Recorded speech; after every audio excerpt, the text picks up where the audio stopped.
E por falar em comunicação do governo, quem está falando bastante nos últimos dias, o vice da República, Geraldo Alckmin, falou sobre as medidas tarifárias impostas pelo presidente norte-americano Donald Trump. Assunto para o repórter André Anelli. A gente continua em Brasília. Como é que foi essa declaração do vice-presidente da República? Bem-vindo, André. Bom trabalho para você.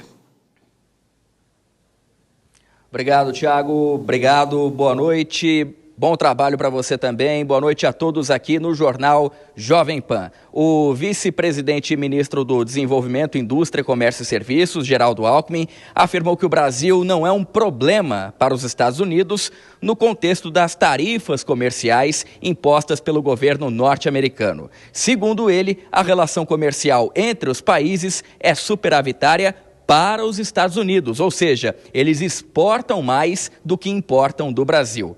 Essas declarações do vice-presidente foram dadas em entrevista à rádio CBN. Na ocasião, Alckmin também garantiu que equipes do governo brasileiro já iniciaram negociações para tentar minimizar os impactos das novas tarifas impostas pelo governo americano. O vice-presidente se referia ao fato de Trump ter mantido as sobretaxas de 25% sobre aço e alumínio, impactando principalmente o Brasil, além de Canadá e México. Segundo o Banco Mundial, os Estados Unidos são os maiores importadores de alumínio do mundo e o segundo maior comprador de aço. Portanto, então, o presidente Donald Trump pretende acabar retirando uma parte do que os Estados Unidos acabam sendo onerados nessas importações, impactando diretamente o Brasil como um dos países alvos e, consequentemente, Geraldo Alckmin minimizando essas tarifas, dizendo que o problema dos Estados Unidos não existe com o Brasil, justamente porque não existe déficit nas importações, na relação comercial, como ele acabou se referindo.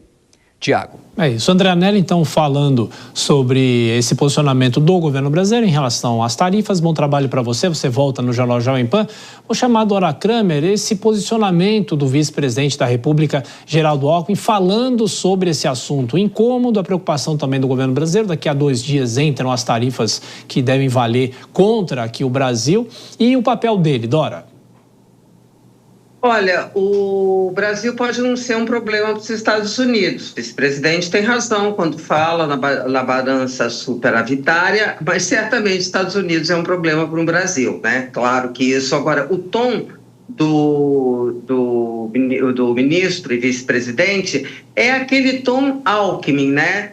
Super moderado. Você vê que ele não fala em reciprocidade de taxação, ele fala em cooperação econômica. É um outro tipo de tom muito diferente do tom de palanque do presidente da República. E olha que interessante, né? Ao mesmo tempo que se critica o governo porque ele faz uma inflexão à esquerda, pelo menos na reforma ministerial até agora é essa impressão, ele dá protagonismo ao Alckmin, que tem uma face tucana, totalmente tucana. Isso quer dizer uma face de moderação, uma face de conciliação. Então você vê que ele joga nas duas pontas, o que nos leva à suposição, talvez, de que a continuidade da reforma ministerial, se houver, ela não será à esquerda, ela será exatamente na direção da ampliação ao campo do centro. É preciso ver que, se o presidente não desistiu do Centrão, é preciso saber se o Centrão não desistiu dele.